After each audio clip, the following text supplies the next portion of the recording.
नमस्कार मंडळी, आई कुठे काय करते या मालिकेच्या आजच्या भागात आज आपण बघणार आहोत. अनघा जरा डिस्टर्बच असते. अरुंधती आप्पांना आणि आजीला म्हणत असते की खरंच अनघाने आणि अभिने खूप मोठा निर्णय घेतलाय. आप्पा म्हणतात की हो ना, जगातली कुठली करती आई असा निर्णय घेऊ शकते. मला माहिती आहे की अनघा उत्तम जानकीला वाढवू शकते, परंतु तरी सुद्धा जानकीला ती आरोहीच्या ताब्यात देतीये, दत्तक देतीये. अरुंधती म्हणते की आप्पा, कारण तिच्या मनात सल आहे की आरोहीचं बाळ तिच्यामुळे गेलंय असं तिला वाटतंय. तो अपघात तिच्यामुळे झालाय असं तिला वाटतंय आणि म्हणूनच जानकीला ती दत्तक द्यायला तयार झाली. आप्पा म्हणतात की अरुंधती, अगं मन फार विचल असतं ग, कधी कसा कुठे विचार करेल ना काही सांगता येत नाही. मनाला समजवणं सुद्धा खूप कठीण असतं. आता हेच बघ, आरोहीचं बाळ आकार न घेताच जाणं आणि अनघाच्या अंगा खांद्यावर खेळलेल्या मुलाला दत्तक देणं. खरं तर याचा अर्थार्थी काहीच संबंध नाहीये, परंतु मनाला कोण अडवणार, मनाला शेवटी कोण समजवणार. अरुंधती म्हणते की हो आप्पा, बरोबर बोलताय तुम्ही. शेवटी मनाचा कारभार हा असाच असतो, त्याला कोण समजवणार. यावेळी मी सुद्धा काही बोलणार नाही. अनघा यावेळी जर स्वतःला दोष न देता चांगलं आयुष्य जर जगणार असेल तर माझा काहीच प्रॉब्लेम नाहीये. नाहीतर आयुष्यभर अनघा ही आरोहीच्या बाळाला जाण्याचं जबाबदार ठरवत राहील. कदाचित आरोही या सगळ्यातून बाहेर पडेल, परंतु अनघाचं आयुष्य मात्र पूर्ण बदलेल. ती मात्र या धक्क्यातून कधीच सावरू शकणार नाही. अहो आप्पा, तिला असं वाटतंय की तिच्या हातून पाप घडलंय आणि हे सगळं करण्याने तिच्या पापाचं जर परिमोचन तिला झालेलं वाटत असेल तर हे सगळं ठीकच आहे. मला माहिती आहे की अनघासाठी ते खूप कठीण असणार आहे, परंतु काही प्रॉब्लेम नाही. कांचन म्हणते की छे ग, पण मला नाही असं वाटत. म्हणजे हे बघ, शेवटी आपण सगळे एकाच छताखाली राहणार आहोत, सगळे आपण एकच कुटुंब आहोत. जानकीने अभिचं नाव लावलं काय किंवा यशचं नाव लावलं काय, राहणार तर जानकी याच घरामध्ये आहे ना. शेवटी तिला प्रेम तर सगळ्यांचंच मिळणार आहे. आप्पा म्हणतात की कांचन, अगं तू असं म्हणतीयस, मग आरोहीला अनघाकडे जानकीला मागण्याची तरी काय गरज होती. आरोही सुद्धा याच घरामध्ये राहते ना. कांचन म्हणते की हो, पण तिच्या मनाची अवस्था बघा ना एकदा तुम्ही. अहो, कितीही काही म्हटलं तरी सुद्धा आरोहीच्या या अवस्थेला अनघाच जबाबदार आहे ना. शेवटी त्या दिवशी आरोहीच्या जवळ तीच होती, गाडी अनघाच चालवत होती ना. आप्पा म्हणतात की कांचन, तुलाही माहितीये की अनघा बेजबाबदार नाहीये, ती गाडी नीटच चालवत होती. अगं, तो निव्वळ फक्त एक अपघात होता. अनघाच्या जागी जर दुसरं कोणी असतं तरी सुद्धा हेच झालं असतं. कांचन म्हणते की म्हणजे तुमचं नक्की काय म्हणणं आहे, आरोहीने जानकीला दत्तक घेऊ नये का. आप्पा म्हणतात की हे बघ कांचन, हा निर्णय त्या चौघांचा आहे, त्यामुळे आपण काय मध्ये बोलणार आहोत. जानकीला दत्तक द्यायचं का नाही हे फक्त अनघा आणि अभिच ठरवू शकतात. जानकी ही त्या दोघांची मुलगी आहे आणि ते चौघं मिळून जे काही निर्णय घेतील तो आपण मान्य करूयात. आप्पांच्या या मताशी अरुंधती देखील सहमत होते. मित्रांनो, मला माहिती आहे तुम्ही अजूनही आपल्या व्हिडिओला लाईक केलेलं नाहीये. माझी तुम्हाला विनंती आहे की प्लीज व्हिडिओला लाईक करा. तुमचा एक लाईक हा आमच्यासाठी खरंच खूप महत्त्वाचा आहे आणि तुमचा एक लाईकच हा व्हिडिओ आणखी 10 लोकांपर्यंत पोहोचू शकतो. धन्यवाद. इकडे संजना ही अनिरुद्धकडे न्यूजपेपर घेऊन येते. अनिरुद्धला ती म्हणत असते की अनिरुद्ध, बघ हे सगळं काय छापून आलंय आणि हे सगळ्यांना त्या अरुंधतीने मुद्दाम केलंय. अरुंधतीने मुद्दामच रिपोर्टरला बोलवलं होतं आणि बघ काय लिहिलंय पेपरात, वाच एकदा. फेम मिळवण्यासाठी सिंपती कार्ड प्ले करतीये, स्वतः किती बिचारी आहे हे दाखवतीये आणि आपण किती वाईट आहोत हे जगाला सांगतीये. जरा वाच एकदा पेपरमध्ये काय लिहून आलंय.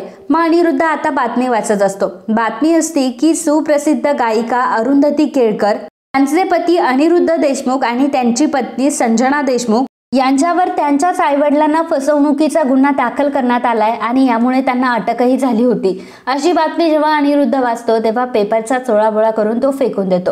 संजना म्हणते की अरे काय झालं, वाच ना पूर्ण बातमी, काय लिहिलंय वाच तर. संजना खूप चिडत असते आणि म्हणत असते की बघ ना पेपरमध्ये काय छापून आलंय. अरुंधतीने जेव्हा तुला सोडलं आणि तेव्हापासून अरुंधतीची किती भरभराट झाली आहे, तिने तिच्या आयुष्यात किती प्रगती केली आहे, ती तिच्या आयुष्यात किती पुढे गेली आहे. जेव्हा तिने अनिरुद्ध देशमुख ह्या व्यक्तीला सोडलं, तिच्या लाईफची भरभराट झाली. या सगळ्या गोष्टी पेपरमध्ये छापून आलाय. अनिरुद्ध, बघ ना आपण आहोत का असं.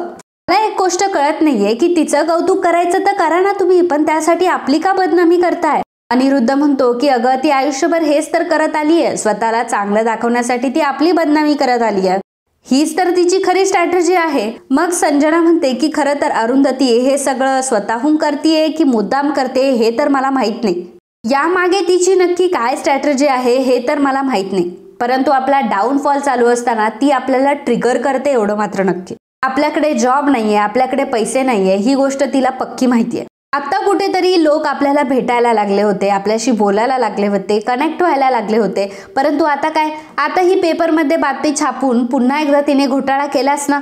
म्हणजे आपण इतके दिवस एफर्ट्स केले ते मात्र सगळे पाण्यामध्ये गेले. मला तर त्या अरुंधतीचा इतका राग येतो ना, असं वाटतंय की आत्ता जाऊन तिचा गळा धरावा.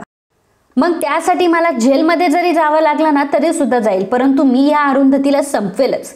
अनिरुद्ध म्हणतो की हो ना, या अरुंधतीचं आता खूप काही झालंय, हिचं खूप काही ऐकून घेतलंय. अरुंधतीला आता धडा हा शिकवावाच लागेल आणि तिला तिच्या कर्मांची शिक्षा ही भेटलीच पाहिजे आणि तिला या सगळ्या गोष्टीची जाणीवही करून दिली पाहिजे. संजना अनिरुद्धला म्हणते की अनिरुद्ध, खूप प्रयत्न करून झाले, परंतु प्रत्येक वेळी ती सुटते म्हणजे सुटतेच. आता मात्र आपल्या दोघांना काहीतरी करावं लागेल. आता मात्र आपण तिला सोडायचं नाही आणि आता अरुंधतीची वाट लावायची, एवढंच आपलं ध्येय असलं पाहिजे.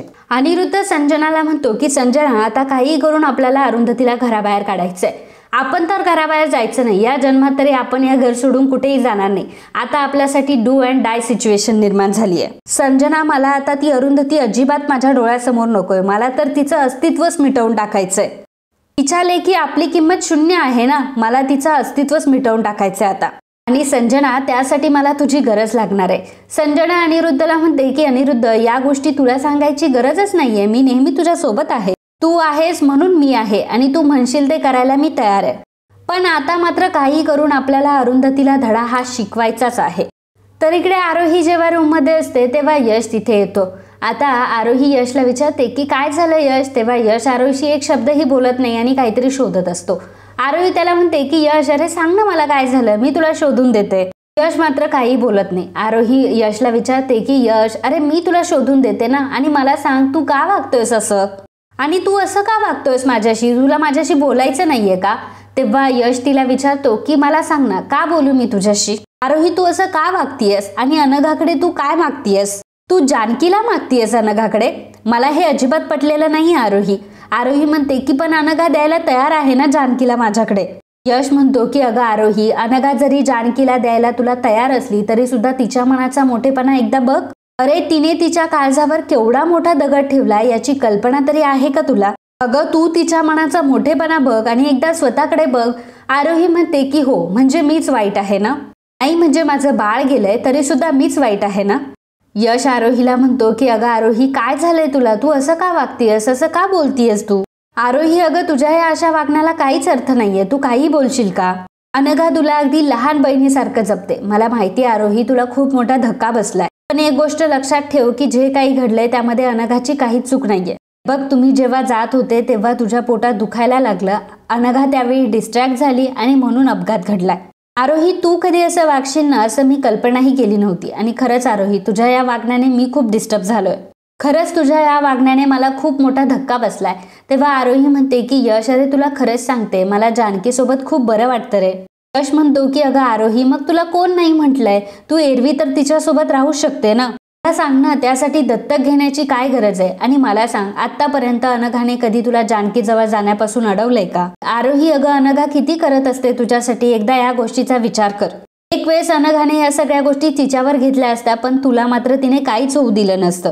मला एक गोष्ट सांग की आता जे काही घडलंय ते जर अनघाच्या बाबतीत घडलं असतं आणि तिने तुझ्याकडं तुझं स्वतःचं मूल जर मागितलं असतं तर तू तिला दिलं असतंस. आरोही आता यशच्या बोलण्याचा विचार करत असते.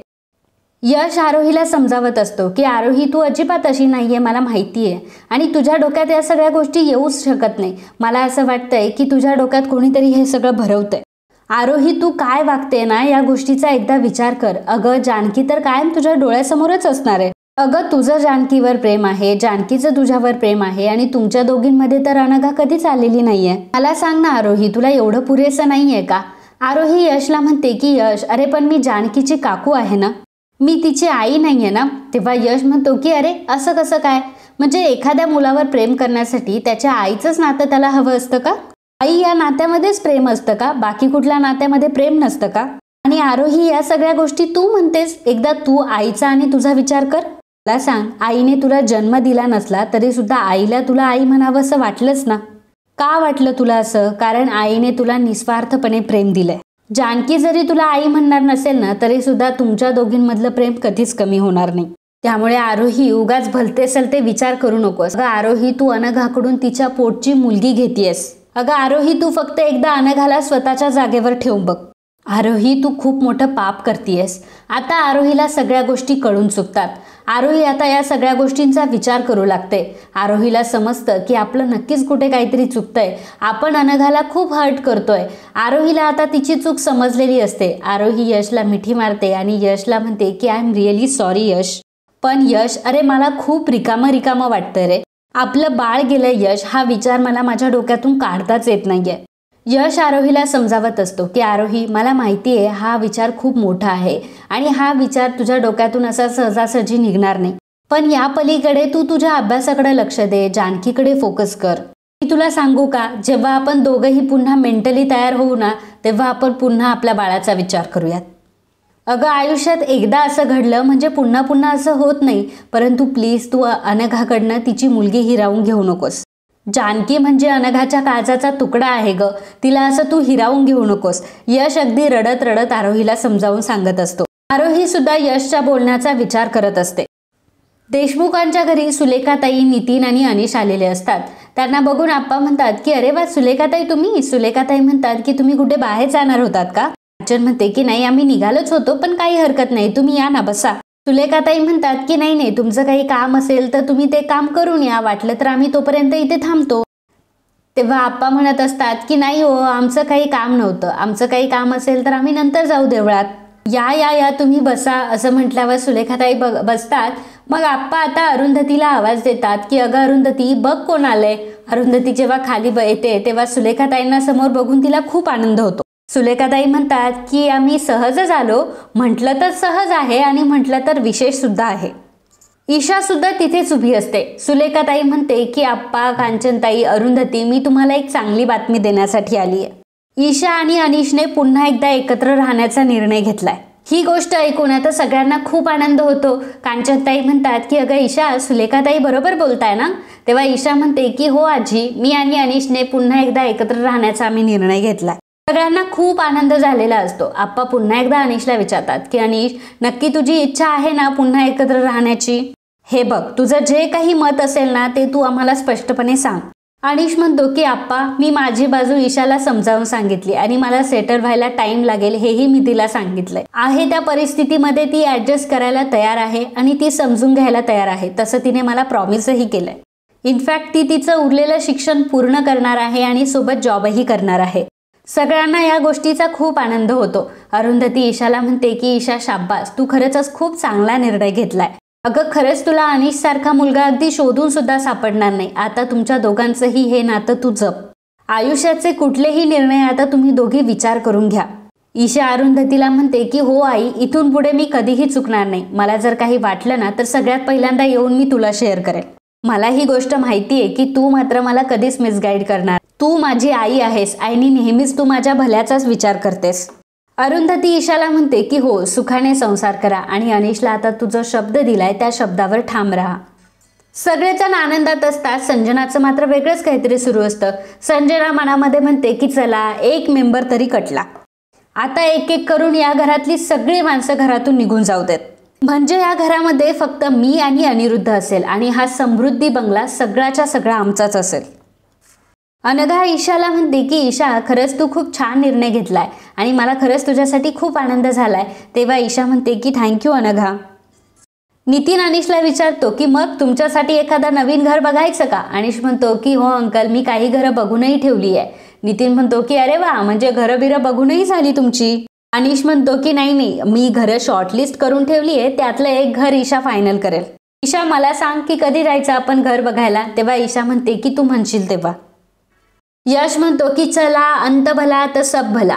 आता या गोष्टीवर एक चहा तर व्हायलाच पाहिजे आणि तोही आईच्याच हातचा. अरुंधती म्हणते की हो, आता सगळ्यांसाठी चहा करते. ईशाकडे बघून तिला खूप छान वाटत असतं, प्राऊड फील होत असतं. ईशाला ती जवळ घेते आणि चहा करण्यासाठी निघून जाते. त्यानंतर ईशा आणि अनिश दोघंही सगळ्या मोठ्यांच्या पाया पडतात. इकडे किचनमध्ये अरुंधती ही दूध गरम करत असते. यश तिथे येतो आणि अरुंधतीला विचारतो की आई, काय करतेस तू? तेव्हा अरुंधती म्हणते की काही नाही रे, जरा अनघा जेवली नाहीये ना, तिच्यासाठी गरम दूध घेऊन जातीये. यश म्हणतो की हो ना, ती खरंच खूप अपसेट आहे. अरुंधती म्हणते की हो ना, तिच्यासाठी हा खरं तर खूप मोठा निर्णय आहे. तिने कसा काय घेतला काय माहिती. यश अरुंधतीला म्हणतो की बरं आई, मला तुला एक गोष्ट सांगायची आहे. मी आरोही सोबत बोललो आणि आरोहीला तिची चूक लक्षात आली आहे आणि ती अनघाला आता सॉरी म्हणणार आहे आणि जानकीचा हट्ट सुद्धा सोडणार आहे ती. अरुंधती म्हणते की अरे यश, काय बोलतोयस तू? तेव्हा यश म्हणतो की हो आई, मी खरं बोलतोय. आणि तुला माहिती आहे का, आरोहीच्या डोक्यात हे सगळं संजनानेच भरवलं होतं आणि तुला माहिती आहे ना, आरोही असं काही करणं शक्यच नाहीये. अरुंधती म्हणते की हो ना, मी देखील तोच विचार करत होते. माझ्याही मनात तेच चाललं होतं की आरोही असं कसं काय वागायला लागली, अशी कशी काय ती अचानक बोलायला लागली. काय करायचं ह्या संजनाचं मला खरंच कळत नाही. यश म्हणतो की हो ना आई, मलाही काही कळत नाही ग, काय करायचं ह्या संजनाचं. तिला या घरामध्ये शांतताच नकोय. आणि खरं तर तुझ्या बाबतीत जर काही चांगलं घडलं तर तिला मात्र ते बघवतच नाही. अरुंधती म्हणते की जाऊ दे ना, आपण तिच्याबद्दल का म्हणून बोलतोय. शेवटी तिने आपलं कितीही वाईट चिंतलं, आपलं कितीही वाईट आपल्याबद्दल बोलली किंवा कितीही वाईट तिने केलं तरी सुद्धा देव आपल्यासोबत आहे ना. त्यामुळे देव आपल्याला काहीच होऊ देणार नाही आणि काही कमीही पडू देणार नाही. यश सुद्धा अरुंधतीच्या या बोलण्याला सहमत होतो. आणि मित्रांनो, आजचा हा भाग इथेच संपतो. पुढील भागात आपल्याला बघायला मिळणार आहे. अरुंधती आता अनघासाठी दूध घेऊन जात असते, त्यावेळी संजना तिथे लपून बसलेली असते. अरुंधतीने एक ग्लास तिच्यासाठी भरून ठेवलेला असतो आणि तो किचनमध्येच असतो. अनघाचं दूध ती घेऊन गेलेली असते, तिचा ग्लास किचनमध्येच असतो. आता संजना हळूच किचनमध्ये घुसते आणि त्यामध्ये ती जायफळची पावडर टाकते आणि म्हणत असते की अरुंधती, अगं तुला तर उद्या जायचं आहे ना, आता मी बघते की तू उद्या कशी जाते ते.